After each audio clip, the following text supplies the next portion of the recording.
पिछली बार कहा था आपसे पिछले वीक कि अगला एपिसोड मुस्तकबिल पे करेंगे, फ्यूचर पे करेंगे, लेकिन मुझे पता नहीं था कि मेरा मुस्तकबिल ऐसा हो जाएगा एक ही हफ्ते में कि मेरे गले से आवाज़ नहीं निकलेगी। थोड़ा सा लेट हो गए हैं, एंटीबायोटिक्स ने कमाल दिखाते दिखाते थोड़ा देर कर दी है, लेकिन अब भी जैसी आवाज़ निकल रही है, अगर आपके कानों में चुभ रही है तो उसके लिए फिर से माजरत, वरना मुझे तो ऐसा लग रहा है कि बेस थोड़ी और अच्छी लग रही है ना?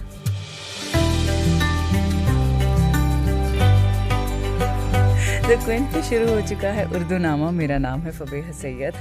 लग नहीं रहा कि फबीहा सैयद बात कर रही हैं, लग रहा पता नहीं कौन आ गई हैं। किसी और ने कॉन्फिस्केट कर लिया है मेरा इक्विपमेंट और स्टूडियो। खैर, आज हम बात करने वाले हैं मुस्तकबिल की। मुस्तकबिल का मतलब होता है फ्यूचर। पिछले एपिसोड में हमने गुज़श्ता की बात की थी, यानी कि जो बीता हुआ कल है, जो पास्ट है हमारा, दैट्स कॉल्ड गुज़श्ता। हर इंसान इस दुनिया में अपने मुस्तकबिल को ही लेकर जी रहा है। हम अपने फ्यूचर में इतने मशगूल हो जाते हैं कि हम ऐसा करेंगे, वैसा करेंगे, हमारे साथ ऐसा होगा, वैसा होगा, कि हम ये भूल ही जाते हैं कि हमारे पास ये जो प्रेजेंट है वो वाकई प्रेजेंट है और इसकी हम थोड़ी कदर कर लें। वक्त किसी का वेट नहीं करता है, लेकिन हम कल क्या होगा या कल क्या हुआ था, उसने मेरे साथ ऐसे किया था, मैंने उसके साथ वैसे किया था, अब आने वाले कल में भी ऐसा होगा तो मुझे क्या करना चाहिए, मैं ऐसा करूँगी तो फिर वही होगा, यानी मैं उसी साइकिल से कभी बाहर नहीं निकल पाऊँगी। तो इस तरह की जो हमारी फिक्रात होती हैं पास्ट और फ्यूचर को लेकर, वो हमें हमारा प्रेजेंट एंजॉय करने से रोकती हैं। आज हम बात करने वाले हैं फ्यूचर की। मुस्तकबिल कैसा बनना चाहिए, उसकी तैयारी आप अपने प्रेजेंट में ही करेंगे तो बहुत ही ऑब्वियस सी बात है, लेकिन अगर आप फ्यूचर में ही बैठे रहेंगे तो क्या होता है, उससे एंग्जाइटी हो जाती है। उससे फ्यूचर में क्या होगा उसकी एंटिसिपेशन अभी से करने का कोई फ़ायदा नहीं होता है। इसलिए जहाँ बैठे हैं उसे एंजॉय कीजिए आप, जैसे कि ये एपिसोड। हबीब जालिब की नज़्म है मुस्तकबिल। मैं इसी से पॉडकास्ट की शुरुआत करना चाहती हूँ। लिखते हैं कि तेरे लिए मैं क्या क्या सदमे सहता हूँ। यहाँ पे शायर अपने मुस्तकबिल से बात कर रहा है कि तेरे लिए मैं क्या क्या सदमे सहता हूँ, संगीनों के राज में भी सच कहता हूँ। मेरी राह में मसलहतों के फूल भी हैं, तेरी खातिर कांटे चुनता रहूँगा। तू आएगा उसी आस पे झूम रहा है दिल, देख ए मुस्तकबिल, एक एक करके सारे साथी छोड़ गए, मुझसे मेरे रहबर भी मुंह मोड़ गए। सोचता हूँ बेकार गिला है गैरों का, अपने ही जब प्यार का नाता तोड़ गए। तेरे भी दुश्मन है मेरे ख्वाबों के कातिल, देख ए मुस्तकबिल, जहाँ के आगे सर न झुकाया मैंने कभी, सिफलों को अपना न बनाया मैंने कभी, दौलत और ओहदों के बल पर जो ऐंठे, उन लोगों को मुंह न लगाया मैंने कभी। मैंने चोर कहा चोरों को खुल के सरे महफिल, देख ए मुस्तकबिल, जुल्फ की बात किए जाते हैं, दिन को यूं रात किए जाते हैं, चंद आंसू हैं उन्हें भी जालिब, नजर हालात किए जाते हैं। हबीब जालिब की जो नज़्म है एक ऐसे इंसान की कहानी है जो मुश्किलात और तन्हाइयों के बावजूद अपने सच, अपने इरादों और अपने जज्बे पे कायम रहता है। चाहे गुनाह पे गुनाह लोग किए जा रहे हैं, चाहे लोग ज़बरदस्ती किए जा रहे हैं एक दूसरे के साथ, चाहे जो सोशल ऑर्डर है वो उथल पुथल हो रखा है, लेकिन शायर कहता है अपने बारे में कि वो अपने आइडियल्स के लिए खड़ा रहता है, बिल्कुल उन पर अड़ा रहता है। अगर जुल्म हो रहा है किसी के साथ तो उसे जुल्म कहता है। वो ये भी कहता है कि भाई मैं कॉम्प्रोमाइज कर सकता था, लेकिन मैंने जानबूझ के मुश्किल रास्ता चुना है। अपने सपनों और अपने मुस्तकबिल को सच करने के लिए जो कांटे हैं राह में, मैंने उन्हें गले लगाया है। और ये सब मैंने इसलिए किया क्योंकि मुझे यकीन था कि तकलीफ के बाद राहत जरूर आएगी। भले ही आजमाइशें हैं अभी, लेकिन वो दिन दूर नहीं जब अच्छे दिन भी आने शुरू हो जाएंगे। यहाँ पे वो इंटेग्रिटी की बात कर रहा है, अपने प्रिंसिपल्स की बात कर रहा है, और ये सब करते हुए वो दुनिया के सामने झुकता नहीं है, ना ही दौलत के सामने झुकता है, ना पावर के लिए अपने प्रिंसिपल्स का सौदा करता है, चाहे वो कितनी मुश्किल में पड़ जाए खुद, लेकिन तब भी वो सच खुल के बोलता है बिना किसी डर के। तो ये नज़्म एक ऐसे इंसान की मिसाल है जो बेबाक है और बेबाकी से ज़िंदगी जीता है और दुनिया का सामना अपने सच को रिप्रेजेंट करते हुए करता है। बहुत बड़ी एक क्वालिटी होती है और करेज इसी को कहते हैं।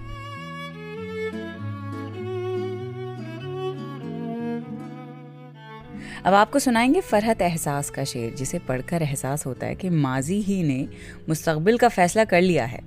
लेकिन अगर आपको एतराज़ है तो अभी भी आपके पास टाइम है, अपने प्रेजेंट में, अपने हाल में इसे दुरुस्त कर लीजिए। फरहत एहसास का ये शेर है। लिखते हैं कि बहुत पहले कभी पैदा हुए और मर गए थे हम, बहुत पहले कभी पैदा हुए और मर गए थे हम, इसी माजी ने मुस्तकबिल हमारा घेर रखा है। ज़िंदगी, वक्त और इंसानी जज्बात, जो इमोशंस हैं हमारे, उन पर एक बहुत ही गहरा फिलोसॉफिकल रिफ्लेक्टिव शेर है ये शेर माजी यानी कि पास्ट और मुस्तकबिल यानी कि फ्यूचर और इंसानी शनाख्त के ताल्लुक़ को एक्सप्लोर करता है। यानी how your identity, past and present all are interconnected. तो शायर पहले मिसरे में कहता है कि बहुत पहले कभी पैदा हुए और मर गए थे हम। बड़ा एग्जिस्टेंशियल सवाल है, ये एहसास है कि इंसान अपने माजी में कहीं ना कहीं गुम रहता ही रहता है। ऐसा लगता है कि हम एक जिंदगी जी चुके हैं और वो जिंदगी जी के हमने ख़त्म भी कर डाली है, और वो जो जिंदगी जिसकी हम बात कर रहे हैं वो या तो यादों में है या उन्हें खोकर बस एक खुशी की तलाश में इंसान भटक रहा है। तो बेसिकली नॉस्टैल्जिया का यहाँ पे एलिमेंट है कि इंसान अपना ज़्यादातर वक्त कई बार नॉस्टैल्जिया में ही बिताता है। उसको ऐसा लगता है जो कुल असासा है उसका, जो टोटल एसेट्स उसकी ज़िंदगी में आने थे वो आके जा चुके हैं, वो हासिल कर चुका है। ये जो एक जज्बा अगर आ जाता है अनफॉर्चुनेटली, वो हमें एक अधूरेपन का एहसास दिलाता रहेगा, बार बार दिलाता रहेगा। गुज़िश्ता एपिसोड में भी मैंने आपको यही बताया था, हम पास्ट में अटके रहेंगे ना तो आगे फिर नहीं बढ़ पाते हैं। ये उसकी एक और मिसाल है। जो दूसरा मिसरा है कि इसी माजी ने मुस्तकबिल हमारा घेर रखा है, तो इसमें ज़िंदगी के तसलसल और इंसानी साइकी के एक और पहलू को समझा रहे हैं कि हमारे माजी के जो एक्सपीरियंसेस हैं, हमारी यादें और हमारे डिसीजंस जो रह चुके हैं पास्ट में, वो हमारे मुस्तकबिल को शेप करते हैं और कभी कभी मुस्तकबिल को आगे बढ़ने से रोक भी देते हैं। तो इंसान का अपना गुजरा हुआ जो वक्त है वो आने वाले वक्त पे बहुत अच्छे से शैडो डालता है। और बिगड़े हुए मुस्तकबिल की अगर एक चेन, एक सिलसिला चला आ रहा है तो उसे पता है क्या कहते हैं? उसे कहते हैं जेनरेशनल ट्रॉमा। तो जेनरेशनल ट्रॉमा इस तरह का अगर है कहीं, तोड़ सकते हैं। तोड़ने के लिए बस ये करना पड़ेगा कि उसकी जड़ तक जाना पड़ेगा। मुस्तकबिल अच्छा बनाना है तो ज़रा माजी में जाके देखिए क्या क्या गलतियाँ हो चुकी हैं। अगर उनको आप अपने हाल में बैठ कर सुधार सकते हैं तो सुधार लीजिए। वक्त बार बार तो आता है नहीं।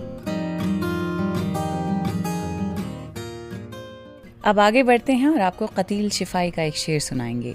लिखते हैं कि इंसान का रोशन मुस्तकबिल जिस वक्त चरागे राह बना, हर मंजिल अपने कदमों से तारीख़ का नाता जोड़ गई। This is one of my most favourite अशार।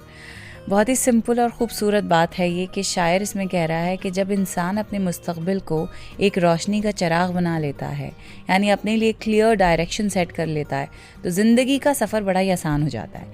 ये चिराग एक सिंबल है बेसिकली उम्मीद का, होप का, डिटर्मिनेशन का और उस क्लैरिटी का जो वो अपने करियर में, अपने फ्यूचर में लेकर आना चाहता है।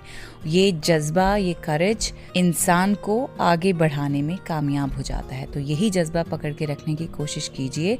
अगर आप इस मोटिवेशन के साथ माजी की गलतियाँ रेक्टिफाई करके उन्हें फिक्स करके आगे बढ़ने के मूड में हैं तो ज़रूर कीजिएगा, क्योंकि यही फैसला आपके लिए चिरागे राह बन जाएगा। अगला मिसरा है कि हर मंजिल अपने कदमों से तारीख का नाता जोड़ गई। दूसरी लाइन में वो कह रहे हैं कि जब इंसान अपने इरादों और कदमों से एक एक मंजिल तय करता है, मतलब एक एक स्टेपिंग स्टोन वो पार करता चला जाता है, अचीव करता चला जाता है, तो वो सिर्फ अपना सफ़र तय नहीं कर रहा होता है, वो तारीख़ लिख रहा होता है। हर कदम जो इंसान आगे बढ़ाता है वो एक नई कहानी, एक नई लेगेसी पीछे छोड़ता चला जाता है। बड़ी सिंपल और पावरफुल मैसेज है ये कि इंसान एक छोटी सी अचीवमेंट को छोटी अचीवमेंट ना समझे, उसका दरअसल स्कोप बहुत बड़ा होता है। कि एक इंसान की प्रोग्रेस यहाँ पे सिर्फ इंडिविजुअल लेवल के ऊपर आप मत देखिए, आप ये देखिए कि उससे और कितने सारे लोग इंस्पायर होंगे और कितने सारे लोग अपने गलत फैसलों को सही करते हुए अपने मुस्तकबिल को बेहतर बना रहे होंगे। तो इस तरह से हिस्ट्री लिखी जाती है, इसे डोमिनो इफेक्ट कहते हैं। कतील शिफाई की पूरी ही गजल सुना दूं आपको, बहुत खूबसूरत है।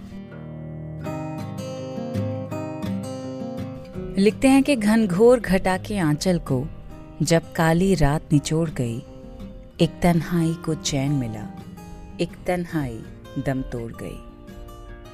ए वक्त के अंधे रखवालों, ये राज तो हम भी जानते हैं, बेवजह तुम्हारी आंखों से क्यों बीनाई मुंह मोड़ गई। एक वो भी सफीना था अपना जो साहिल साहिल घूम गया, एक ये भी हमारी कश्ती है जो लहरों में सर फोड़ गई।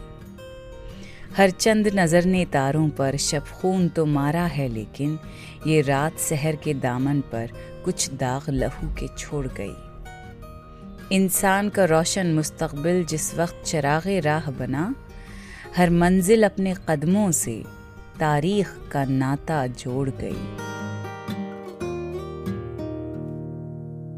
अब पॉडकास्ट के आखिर में आपको हम सुनाएंगे असरारुल हक मजाज का एक शेर। उनकी बहुत खूबसूरत नज़्म है रात और रेल। ये शेर मैं उसमें से आपको सुना रही हूँ। लिखते हैं कि सफ़ाए दिल से मिटाती अहद माजी के नुकूश, हाल मुस्तकबिल के दिलकश ख्वाब दिखलाती हुई। तो ये जो शेर है ये सफ़र की एक बहुत ही खूबसूरत पिक्चर पेंट कर रहा है, जिसे एक रेलगाड़ी की हरकत से तशबीह दी गई है। शेर में लिखा है कि सफ़ाए दिल से मिटाती अहद माजी के नुकूश। इसका ये मतलब है कि रेलगाड़ी गुजरते वक्त दिल के सफ़े पर लिखी हुई माजी यानी पास्ट की निशानियों को, नुकूश को मिटाती है।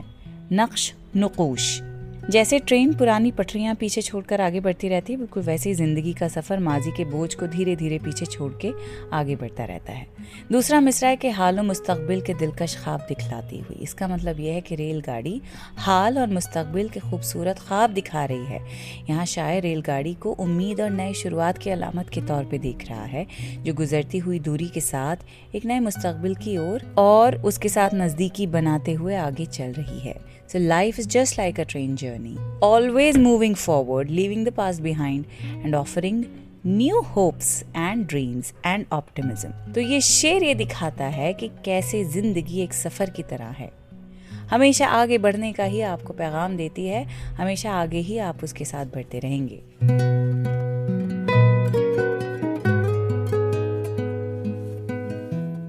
तो जिस तरह ट्रेन का हर मोड़ एक नया सीन दिखाता है, नई तस्वीर दिखाता है, उसी तरह हमारी ज़िंदगी भी नए नए सीन्स, नए नई तस्वीरें हमें दिखाती है, जिसमें हमें नए इरादे बटोरने होते हैं जो हम नहीं कर पाते हैं। हम या तो उन सीन्स से बड़े ही मेस्मराइज हो जाते हैं या बहुत ज़्यादा डर जाते हैं। It reminds us to embrace the beauty of the present and dream fearlessly for the future while letting go of what no longer serves us.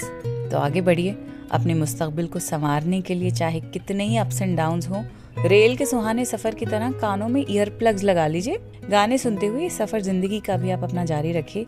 Over thinking, anxiety, depression जैसे जो बेकार के स्टॉप्स हैं उनमें रुकने की जरूरत नहीं है। और खुदा करे कि जो पॉजिटिव होपफुल सोच है इसका असर मुस्तकिल तौर पर मुसलसल आपके साथ रहे। यस, मुस्तकिल और मुसलसल। कंटिन्यूटी के लिए उर्दू के दो अहम वर्ड्स हैं। एक का मतलब है परमानेंस और स्टेबिलिटी का, और दूसरे का मतलब होता है कंटिन्यूअस का। अगले एपिसोड्स में इन दोनों वर्ड्स पे फोकस करेंगे। प्रेजेंट की भी बात कर सकते हैं, डिसाइड नहीं किया है मैंने। मुस्तकिल, मुसलसल, हाल अगले हफ्ते ही बात करेंगे ना। सो बॉन वोयाज, ख्याल रखें, खुदा हाफिज़।